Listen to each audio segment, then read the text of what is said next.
If you're sad or just feeling low, then watch this and I'm sure you'll feel better. Not just after you're done watching this, but even after that. I'm saying this from a place of sadness, not right now, but earlier, because last month was one of the lowest months for me emotionally.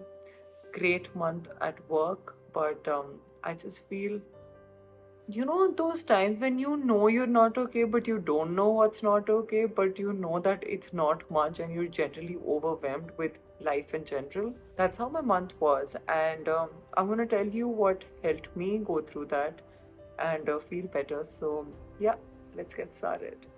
I'd say the first thing is that accept that you're sad or low or not feeling good or anxious.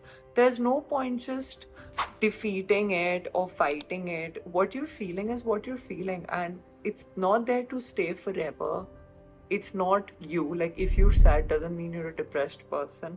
And by the way, I'm really bullish on not using words that are psychological disorders. So depression is not even an adjective, but it's people just use it so vaguely. Anyway, so if you're angry or you're upset, it doesn't make you a bad person. And I'm somebody who preaches so much positivity, right?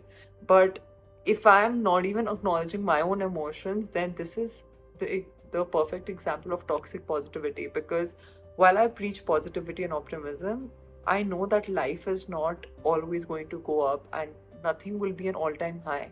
So the first step is just to know that, yeah, I'm sad. Big deal. We are humans. Life happens. Shit happens. We feel sad. So what? The second part is to embrace it. So something that I've learned from my practice of meditation is that, when I'm meditating and I get these thoughts, because like the human mind is a monkey mind, when I get those thoughts, I don't try to fight it. I just recognize it, and that's all. That's all that I do. And if you're feeling low, then just embrace your emotion because it's there. It will stay for a while. Might as well embrace it instead of just being repulsive towards it. The third point is to let it pass.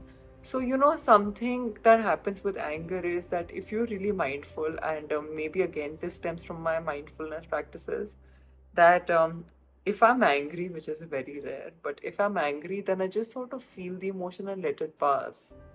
I let it go. I let it go through me because if I keep on acting on it, it's never going to end. Firstly, secondly, it may have ended, but my ego will come in the middle and I will keep fighting it. So both actions are really problematic, at least for me because I like my aura to be nice and clear. So let it pass because it's not going to stay there forever. And if it's a short term thing, sometimes when you're anxious, you can actually feel anxiety getting out as you do deep breathing.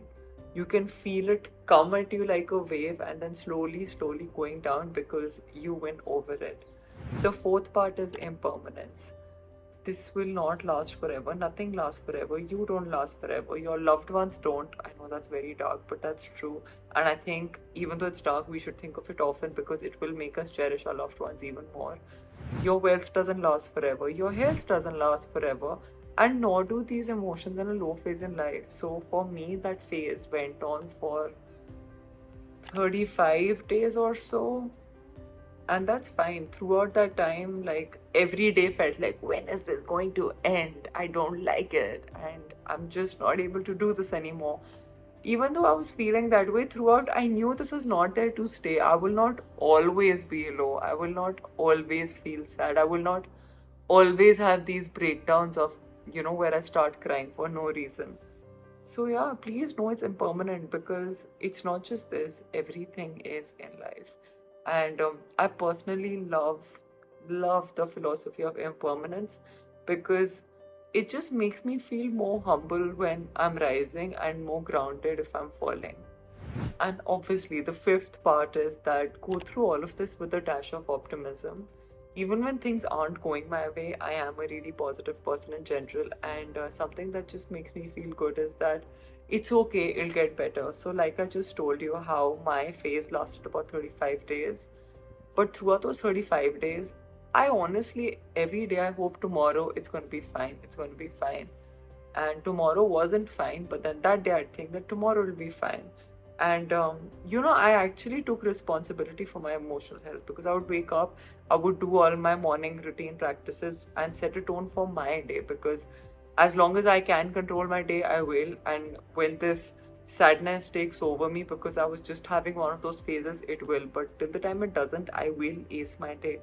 So I just think doing life with a dash of optimism just makes it better, because where does cynical thinking get you anyway? Yes, I know it can make you analytical and realistic, but I love living life with a dash of optimism. So I hope that helped, and I hope you feel better.